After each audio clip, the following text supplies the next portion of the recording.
In 2 minutes, 4 men would learn why the world once feared Mike Tyson. The velvet rope didn't move. 4 men stood behind it, arms crossed, faces blank. Professional bouncers, the kind who spent their nights deciding who was important enough to enter and who wasn't. They had seen celebrities, athletes, politicians. They had turned away people worth more money than they would make in a lifetime. They wore matching black suits, earpieces coiled down their necks, muscles straining against fabric that was designed to intimidate. This was their kingdom. This rope was their throne.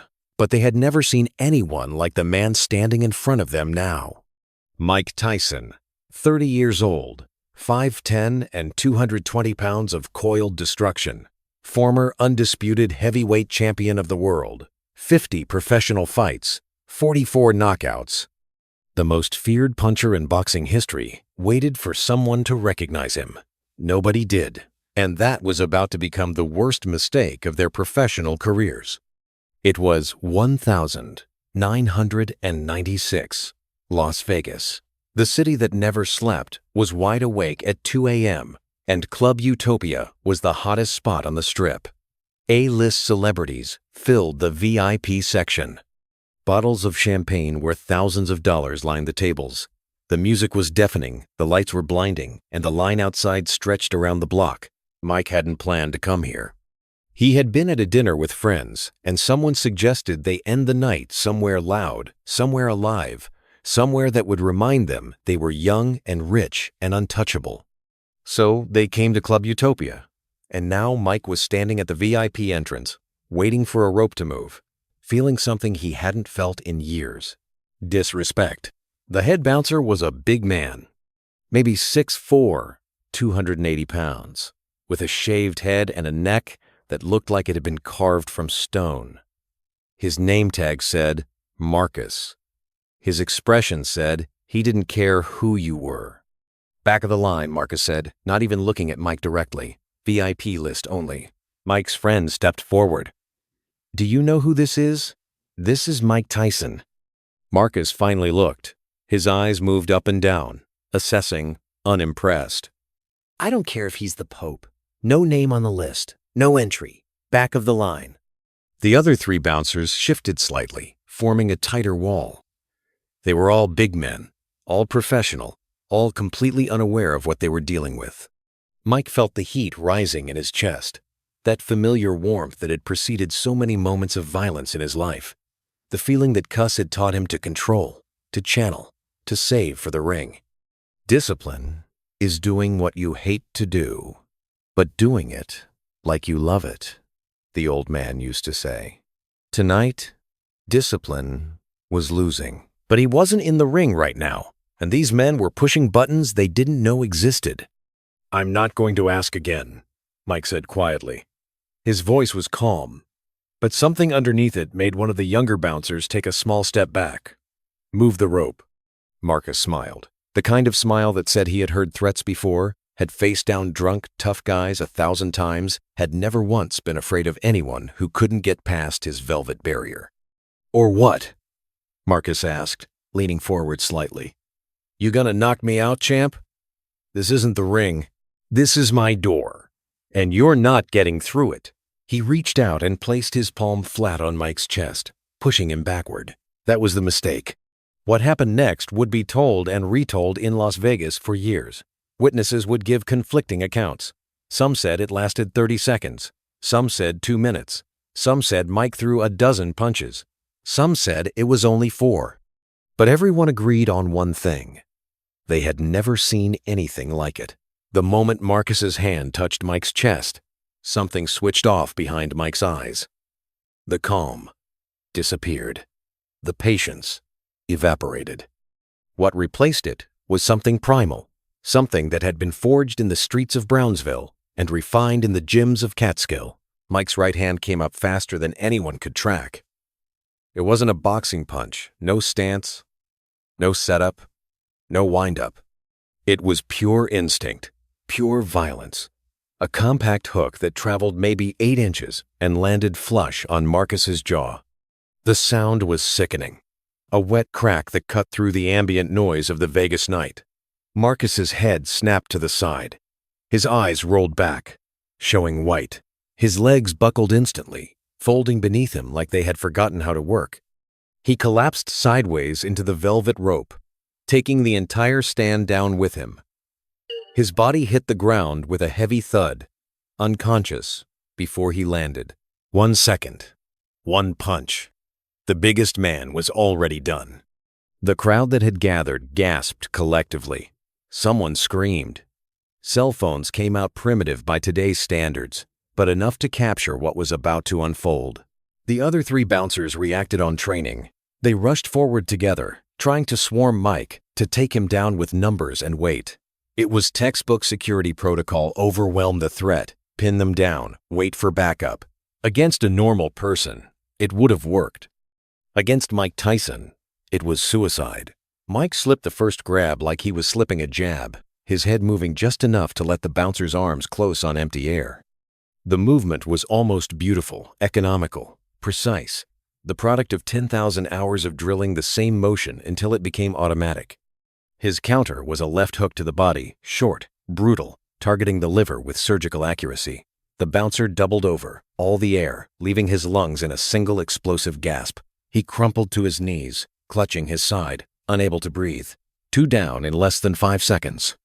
Somewhere in the back of his mind, a voice screamed at him to stop, to walk away, to be the man Cuss had raised him to be. He couldn't hear it anymore. The third bouncer managed to get his arms around Mike from behind, trying to pin him in a bear hug. For a moment, it looked like the strategy might work. The man was huge, probably 300 pounds of solid muscle, and he had locked his hands together across Mike's chest with all his strength. "Got him!" he shouted to his remaining colleague. "Get his legs!" Mike didn't panic, didn't struggle wildly like an amateur would. He drove his elbow backward into the man's solar plexus, once, twice, 3 times. Each impact made a sound like someone beating a drum with a baseball bat. The bouncer grunted with each blow, his grip weakening. On the 4th elbow, something cracked. A rib, maybe. The bouncer's grip loosened completely, and Mike spun, creating just enough space to deliver a short uppercut that caught the man under the chin. The bouncer's head snapped back. His body went rigid for a frozen moment, suspended between standing and falling. Then, he collapsed like a tree in a forest, straight backward, his skull bouncing off the marble floor, with a sound that made nearby witnesses cover their mouths in horror. 3 down, maybe 20 seconds total. The 4th bouncer had seen enough. He was younger than the others, maybe mid-20s, and whatever training he had received had not prepared him for this. He had watched 3 of his colleagues, men he had seen handle violent situations dozens of times, get dismantled like they were children fighting a grown man. He raised his hands, not to fight, to surrender. "I'm done," he said, his voice shaking. "I'm done, man. I don't want any problems." Mike stood in the middle of the destruction, breathing hard but controlled. His knuckles were red. His shirt had been torn at some point, he didn't remember when. Around him, the 3 fallen bouncers were in various states of consciousness. Marcus was still out cold. The second one was curled in a fetal position, clutching his ribs. The third was trying to sit up, looking like he didn't know what planet he was on. The entire VIP entrance had gone silent. The music still pounded from inside the club, but everyone in the immediate area had frozen, watching, recording this moment in their memories. Mike Tyson looked at the young bouncer who had surrendered. For a long moment, neither of them moved. Then Mike straightened his torn shirt, stepped over the velvet rope that now lay on the ground, and walked into the club. What would you do if the world forgot who you were and you had to remind them? Inside, the crowd parted like the Red Sea. Word had already spread from the entrance. People pointed, whispered, held up early cell phones to capture whatever might happen next. The energy in the room had shifted from party to tension. Mike walked to the VIP section. A table materialized. Bottles appeared. Suddenly, everyone knew exactly who he was. But Mike didn't feel like celebrating. He sat in a booth in the corner, surrounded by people but completely alone. His hands were still trembling, not from fear, but from adrenaline, from the chemical aftermath of violence. He looked down at his knuckles, already starting to swell, and he thought about what had just happened. 4 men, 2 minutes, maybe less. He had done it without thinking, without planning. The moment that hand touched his chest, everything Cuss had taught him, the discipline, the control, the channeling of rage, had evaporated. He had become something else. Something older. Something from before the boxing, before the championships, before anyone knew his name. The boy from Brownsville. The kid who had learned to fight because fighting was the only way to survive. Later that night, the police came. Statements were taken. Witnesses were interviewed. The bouncers were treated for various injuries, a broken jaw, cracked ribs, a severe concussion. But no charges were filed. The security footage told a clear story. Marcus had initiated physical contact. The bouncers had rushed Mike together. Everything that followed was, legally speaking, self-defense. The club's owner appeared personally to apologize. The bouncers were quietly fired. Mike was offered lifetime VIP access to any club the owner operated, anywhere in the world. Mike declined. The story spread through Las Vegas like wildfire. By morning, every bouncer in every club on the Strip had heard about what happened at Club Utopia. The details grew with each telling. Some versions had Mike fighting 6 men, some said 10. Some claimed he had hospitalized the entire security team. Some said he hadn't even broken a sweat. The truth was enough. 4 trained security professionals, all of them large, all of them experienced, had tried to stop Mike Tyson from entering a nightclub. In less than 2 minutes, 3 of them were on the ground, and the 4th had surrendered. And the thing that scared people most wasn't the violence itself. It was how easy it had been, how natural, how Mike had moved through those 4 men like they were obstacles in a training drill, not human beings capable of fighting back.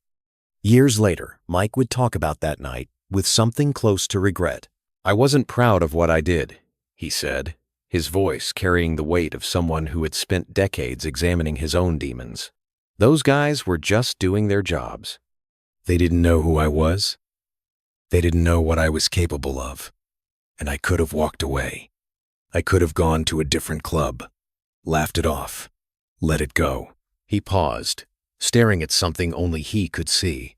"But I didn't, because back then, I couldn't let anyone disrespect me. I couldn't let anyone make me feel small. That hand on my chest, it wasn't really about the club or the rope or any of that. It was about everything, every person who had ever looked down on me. Every time I had been told I wasn't good enough, wasn't important enough, wasn't enough." Another pause, longer this time. "I spent so many years fighting the wrong battles, fighting people who didn't matter, over things that didn't matter, trying to prove something to a world that was never going to give me what I really needed." The bouncers recovered. Marcus needed surgery on his jaw, but he was back to work within 3 months at a different club, far from the Strip. The others healed faster. None of them ever spoke publicly about what happened. But privately, Marcus told a friend something that captured the truth of that night better than any news report or witness statement. "I've been doing this job for 15 years, he said. "I've fought bikers, gangsters, professional athletes, guys on every drug you can name. I've never been scared of anyone who walked up to my door." He touched his jaw, still wired shut at the time. But those eyes, the moment before he hit me, I saw his eyes change. And I knew that I had made the worst mistake of my life. That man wasn't a celebrity throwing a tantrum. He was something else entirely. Something I hope I never see again. Mike Tyson walked into Club Utopia in 1996 as a man the world was beginning to forget. A former champion past his prime. A celebrity whose best days were behind him. He walked out as a reminder that the monster everyone thought they knew was still there, still waiting, still capable of destruction that most people couldn't imagine. And maybe that was the tragedy of it all. Not the violence itself, but what it revealed. That after all the championships and the millions and the fame, Mike Tyson was still fighting, still trying to prove himself, still unable to let the smallest disrespect go unanswered. The boy from Brownsville had never really left. He was just waiting for someone to push him far enough to come back out.